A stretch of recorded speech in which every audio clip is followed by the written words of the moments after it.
Hi, I'm Connie from the Youth Services Room at the Scarborough Public Library.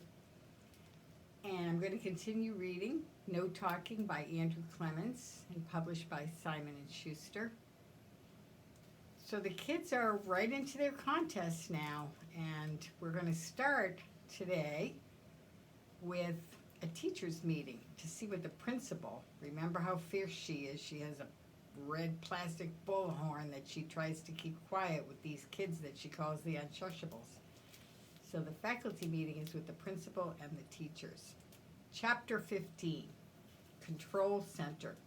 So you've been with our fifth graders all afternoon. You've seen and heard what they're doing. What do you think should be done? Mrs. Hyatt looked from face to face around the conference table. Mrs. Marlowe spoke right up. We should get them all in the auditorium tomorrow morning and lay down the law. Just stop it. It's silly, it's disruptive. I mean, it's interesting and all that. And with these kids, it might even be an improvement. But it's still not right. It was sort of cute right after lunch today, but then I had the second group and then the third before seventh period. And by then, it was just a bother, a real distraction. We've got a lot of material to cover in science, so I say we should squash the whole thing right away. Mrs. Escobar nodded her agreement. It's very annoying in math class, these short answers they use. It's a game to them, and that's all they're paying attention to. I'm trying to work, and if they're playing a game, it's frustrating, very frustrating. So if this is a vote, I say we stop it first thing tomorrow. Mr. Burton shook his head. But why? It's very inventive what they're doing. It's creative, and they're all thinking. And I think it's mostly positive, too. They're all exercising some self-control, which is a big change for this group. I think we should try to have a sense of humor about it. Just let it run its course. It can't go on for that long, can it? What's the harm? Well, it's not a problem in gym, said Mrs. Healy. Actually, makes it easier, me not having to yell and all. I've got no complaints. If they want to be like that, like they were this afternoon for the whole rest of the year, it's perfectly fine with me. It's not fine by me, that was Mrs. Akers talking. I only get them for music 2 or 3 times a week, and I need to make every minute count. And I asked Jim Torrey, and he feels the same way about art class. I went along with it this afternoon, and we had some fun, too. But I can't afford to waste more class time. I can't teach them songs if they won't sing more than 3 words in a row.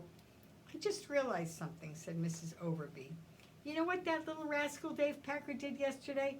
Instead of giving an oral report, he stood up in front of the class and coughed for 2, maybe 3 whole minutes. And he was pretending, I'm sure of it, so he wouldn't have to talk. This really has to stop. Mr. Burton said, but don't you remember we're talking about the unshushable? These kids have been driving the whole school nuts for years and years. And suddenly, like some amazing gift from elementary school heaven, they all stop talking. And what are we going to do? We're going to start them right up again? That doesn't make sense. Why not wait a little? See what happens. Just for another day or so. What's the harm in that?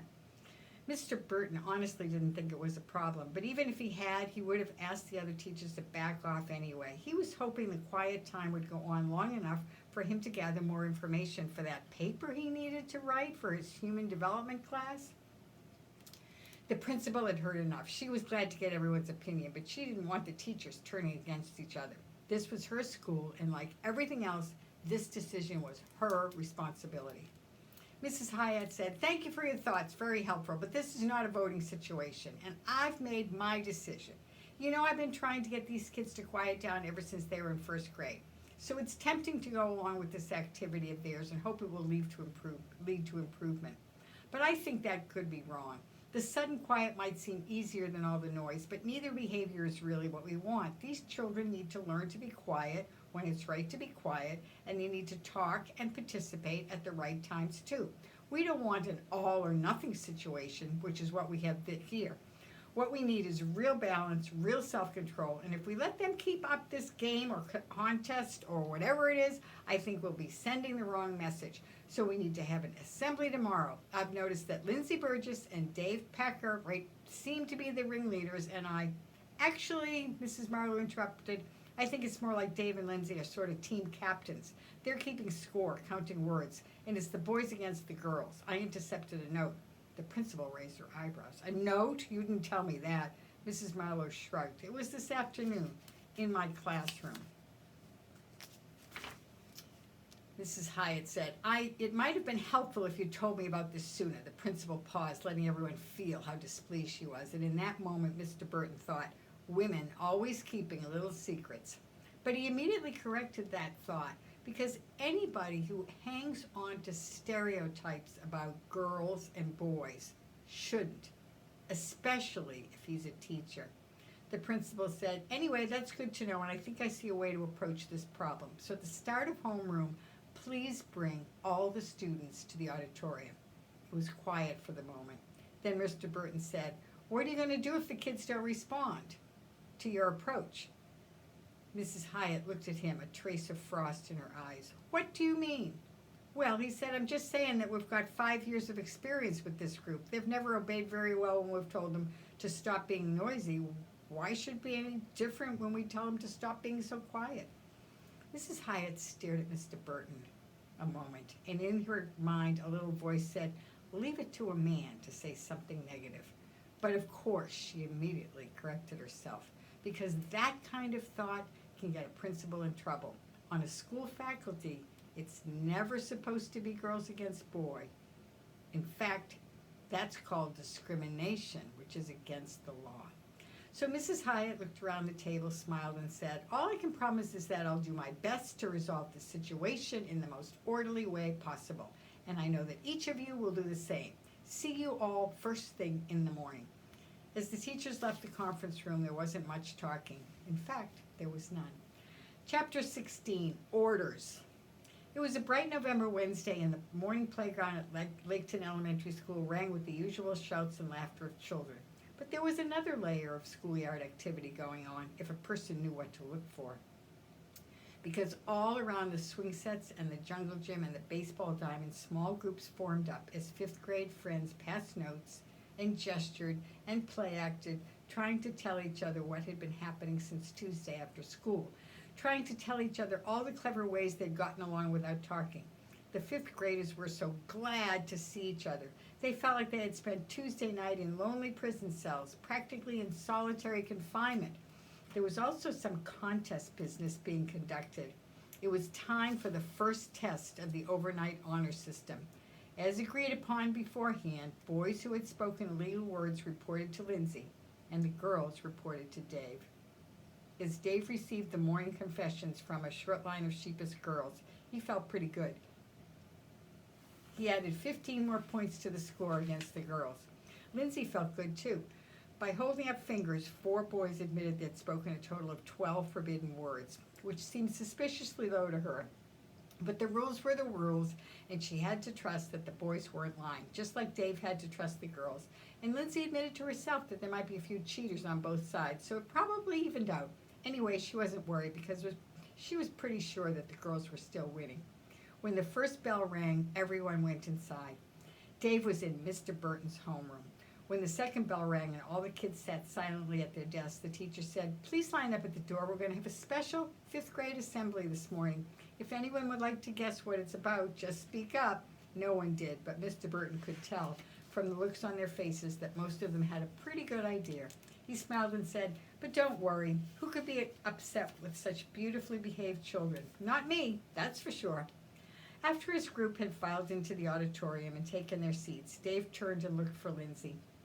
She was sitting next to Kelly, and they were passing a note back and forth. She didn't look concerned at all. Dave turned away quickly so she wouldn't notice him looking at her. If Lindsay wasn't worried, he wasn't going to worry either, even though this assembly had to be about their contest. It had to be, didn't it? There was never a special assembly at Laketon Elementary School before, at least not that he could remember. And there had certainly never been an assembly that had begun in complete silence like this. Lost in his thoughts, Dave didn't notice Mrs. Hyatt walking onto the stage, and she said something too, but he missed it. Scott Vickers elbowed him in the ribs, and Dave snapped back to the present, just in time to see the principal looking right at him. Dave, I said I want you up here too. In a daze, he looked around quickly and saw that Lindsay was already walking down the far side. So Dave lurched to his feet, scooched past his classmates, and hurried down the aisle and up the 4 steps onto the stage. Mrs. Hyatt stood between them, and she said, now, as you know, students, we've always begun an assembly with the Pledge of Allegiance. So, Lindsay, Dave, Will you lead us in the pledge this morning? Everyone, please stand up. The whole fifth grade rose to their feet in silence. Dave glanced at Lindsay, and she glanced at him, and the look they exchanged was clear. What should we do? Lindsay gave a tiny shrug, and then they gave each other another even tinier nod. All of this happened in less than a second, and that's all it took for each to know that this was the right time for a temporary truce. Dave and Lindsay looked out across the faces of their friends, nodded, put their right hands over their hearts, and turned to face the flag. Signal sent, signal received. These kids hadn't talked for more than 18 hours. Every fifth grader took a deep breath, and if the pictures of Washington and Lincoln on either side of the stage had been painted with hands, they would have used their hands to cover their ears. I pledge allegiance to the flag of the United States of America and to the republic for which it stands, one nation, under God, indivisible, with liberty and justice for all. And here are Lindsay and Dave loudly saying the Pledge of Allegiance. The kids spoke with one voice, almost shouting, incredibly loud, amazingly powerful, probably the most rousing Pledge of Allegiance ever heard in a public school during the entire history of the nation. The auditorium echoed, and it seemed to take a moment for the room to stop shaking.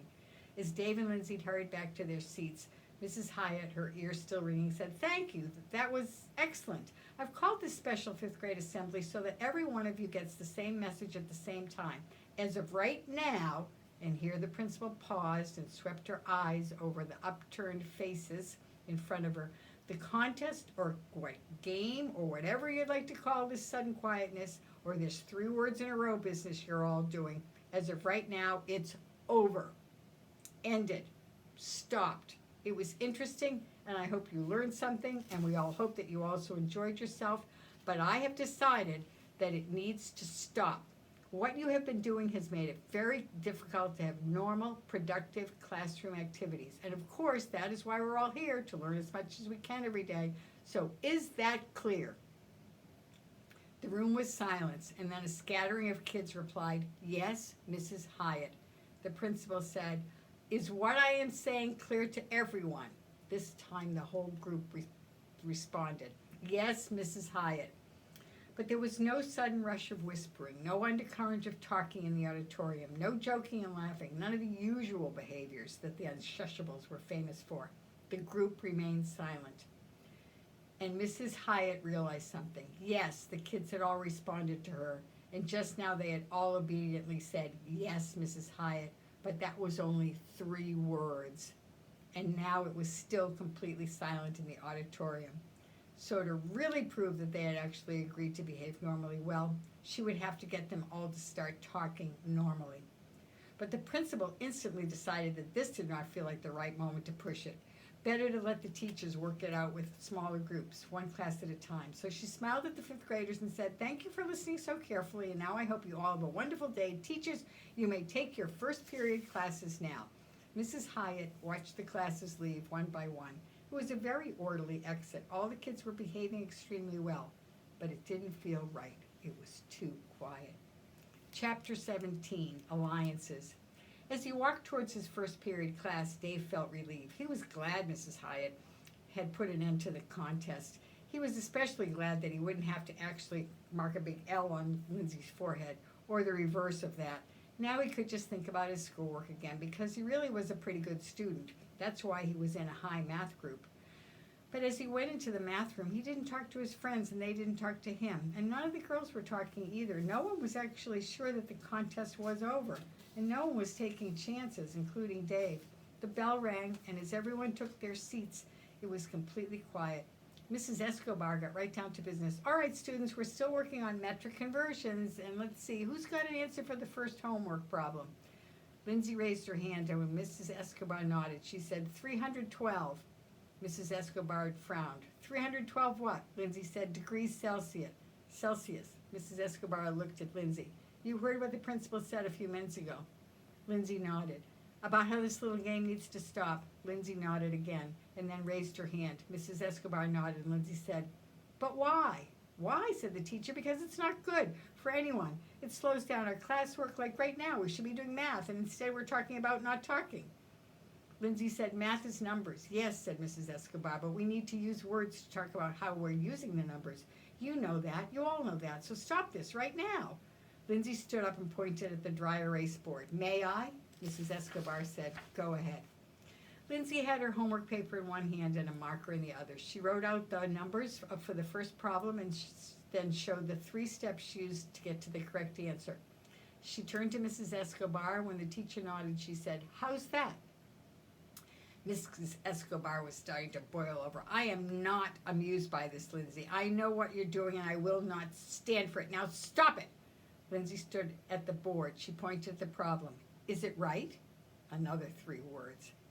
Dave knew that look on the teacher's face. It meant trouble, serious trouble, and not just for Lindsay. He held his breath, waiting for an explosion. But the very next moment, Dave amazed himself. He raised his hand. Mrs. Escobar had to grit her teeth, but she managed to say yes. Dave pointed at the solution on the board and said, mine is different. Without asking permission, Dave was on his feet. He grabbed the marker from Lindsay and scrawled his work onto the board. He had the same answer, but he had worked with fractions instead of decimals. Mrs. Escobar said, how many of you did it the way Dave did? About half the hands went up. And the way Lindsay solved it, the other half went up. The teacher nodded. That's good. Does everyone see why it can be done both ways? Everyone nodded. Okay, here's a tougher question. Kelly, which was the easier, Dave's way or Lindsay's way? Kelly said, Lindsay's. Really? Said the teacher. How come? Fewer steps. And all around the room, Mrs. Escobar saw heads nodding, saw the special light that shows up on a kid's face when understanding happens. She smiled. That's right. Decimals really do make things easier. Tyler raised his hand and said, with a calculator, which got a laugh from the whole class. And as they laughed, David and Lindsay looked at each other for about half a second. Not quite a friendly look, but similar. Then Dave thought, this means the contest is still on, and he wasn't sure how he felt about that. The class smiled through the rest of the conversation. Conversion problems, miles to kilometers, kilometers to ounces, acres to hectares, and so on, and every student responded using 3 words or less or with written answers on the board. Mrs. Escobar knew the kids weren't obeying. Mrs. Hyatt, she knew they were still counting words, still keeping silent unless called on. But honestly, at this moment, she didn't care. She was in the middle of an amazingly productive class period, and everyone was so focused, so alert, so engaged.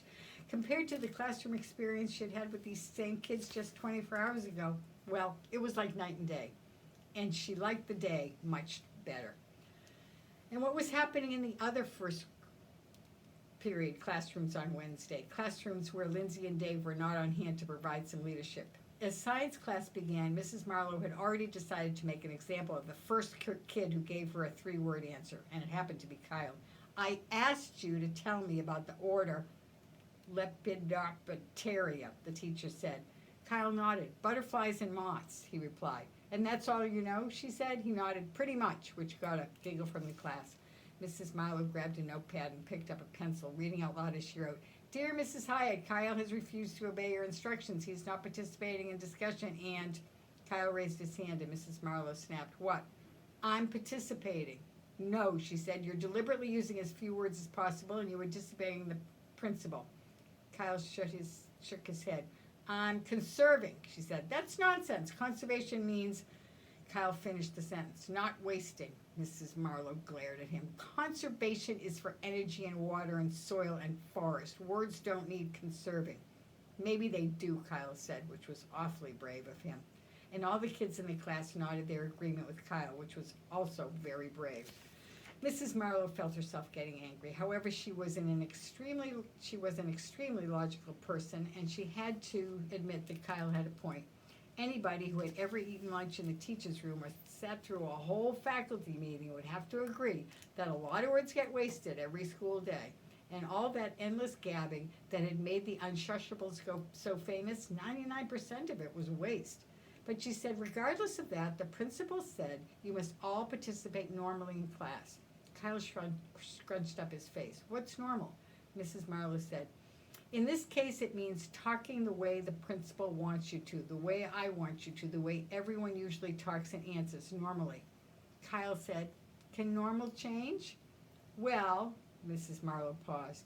She paused because just 3 days ago they had discussed climate change, and she had explained how a normal high temperature now would have been considered abnormal 100 years ago. And she knew Kyle would remember that. The whole class probably remembered. This was a very bright group.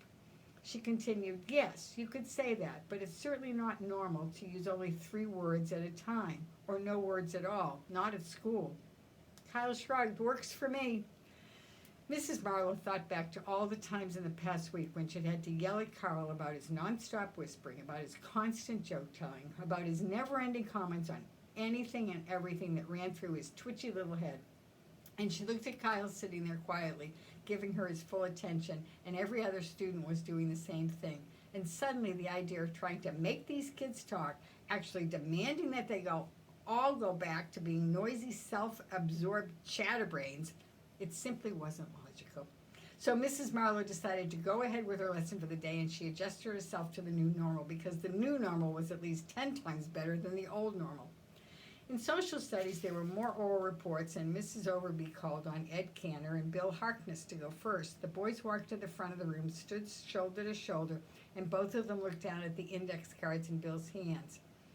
Ed said, Italy is old. Then Bill said, the Roman Empire. And Ed said, ruled the world. And Bill said, for many centuries. And Mrs. Overby said, what do you 2 boys think you're doing? Ed said, giving our report. And Bill said, on Italy. No, said the teacher, you're still playing that game, counting the words. But we practiced, Ed said. We're ready, Bill said. And Ed said, can we finish? Like the other teachers up and down the 5th grade hall, Mrs. Overby had to make a decision. Go with the flow, which promised to be very quiet and orderly, or call for the principal, raise a ruckus, and try to force these kids to be their regular old noisy selves again. As a student of history, Mrs. Overby knew about the power of a grassroots movement. She also knew about the power of civil disobedience. But mostly she decided that this no-talking craze was actually a pretty good social experiment. Plus, she didn't feel like the kids thought they were winning and she was losing. It wasn't like that. They were just having a different kind of communication experience together, that's all.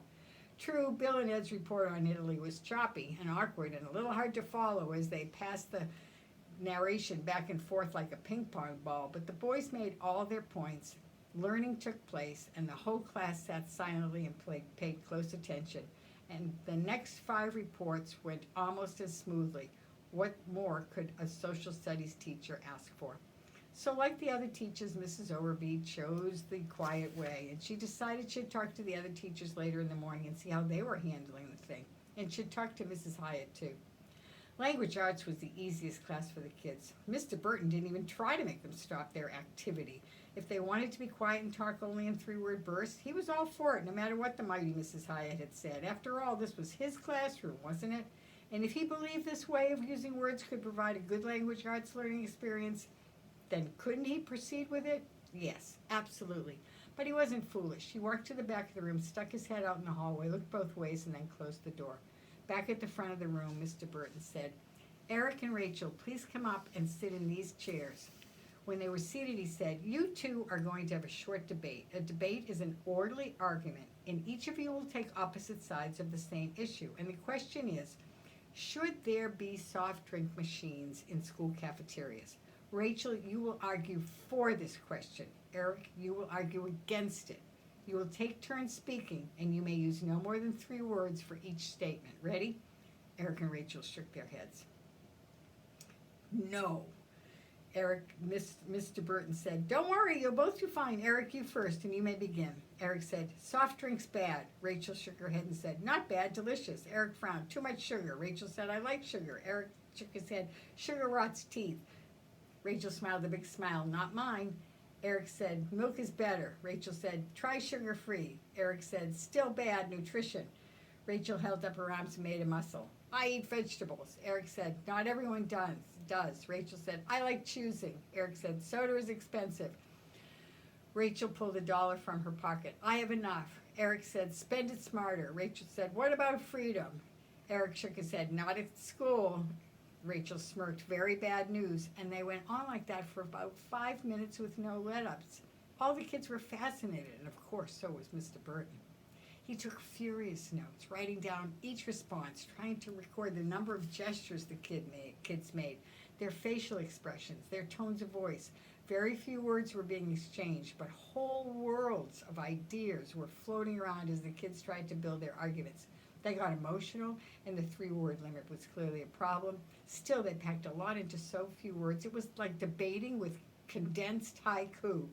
It was also sort of like listening to cave people talk, or maybe Tarzan. Hungry, eat now. And Mr. Burton wrote some 3-word chunks of his own, which he intended to use in his human development paper. Every word counts. Choose power words. Hemingway would approve. Focus and narrow. Ideas are collapsible. Remember Miles Davis. As he looked at what he wrote, he thought, maybe I should write my whole paper using 3-word sentences. That would get the attention of my professor. In music class, the kids entered the room and sat silently, just like yesterday afternoon.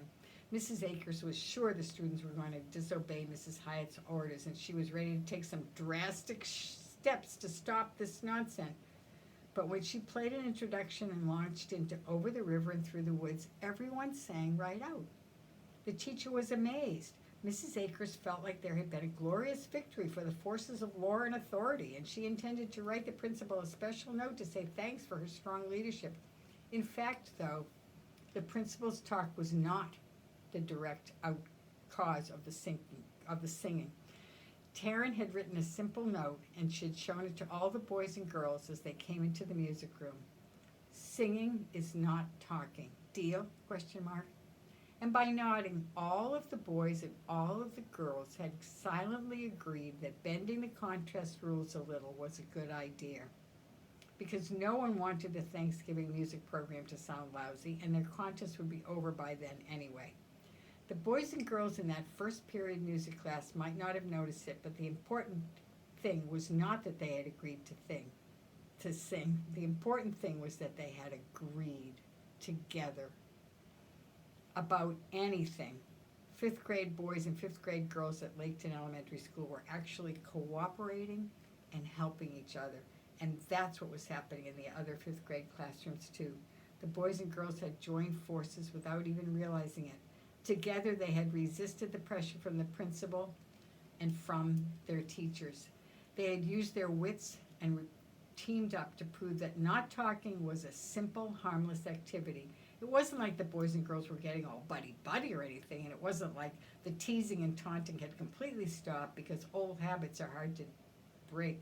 But still, cooties were dying all over the place. That was one result. Another result of the morning classes was that the kids had won a new kind of respect from their teachers.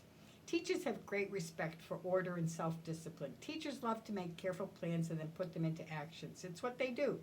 And teachers hate noise and disorder and bouncing kids, because these things keep them from accomplishing their careful plans. However, there was one gigantic problem with all this harmony, order, balance, and peace that was blooming in the 5th grade. Mrs. Hyatt wasn't in the loop. She was clueless about these new developments. In fact, the principal wasn't even in the building during the morning. She was across town at the district offices working on next year's budget. She had left her trusty teachers to carry out her secret, strict orders. But Mrs. Hyatt had organized her meetings to be sure that she would be back at her school in time for 5th grade lunch, because the principal felt sure she would be needed at lunch with her red bullhorn to keep law and order, just like always. Because Mrs. Hyatt had complete confidence in her teachers, she was sure that by lunchtime, everything would be back to normal. Well, isn't Mrs. Hyatt going to be surprised at lunchtime? And she's going to lose it. So the kids are starting to cooperate and starting to get along. I think that's really interesting, don't you? They're having time to think about things. They're working together. They're joined forces, and they're still really learning. They agree they can say the pledge. They agree that singing's not talking. And they perform an act of civil disobedience. They stick together on that. And just like Gandhi, remember at the beginning when Dave was doing his report on Gandhi and he got all interested in civil disobedience? And there was an interesting kind of couple of comments about stereotypes, the teachers thinking that, the male teacher thinking that teachers were a certain way, and vice versa, and realizing that that's not a nice thing to do either. So we have one more time together, and I am looking forward to finishing up reading No Talking by Andrew Clements and published by Simon & Schuster. So I'm Connie from the Youth Services Room, and I will see you next time.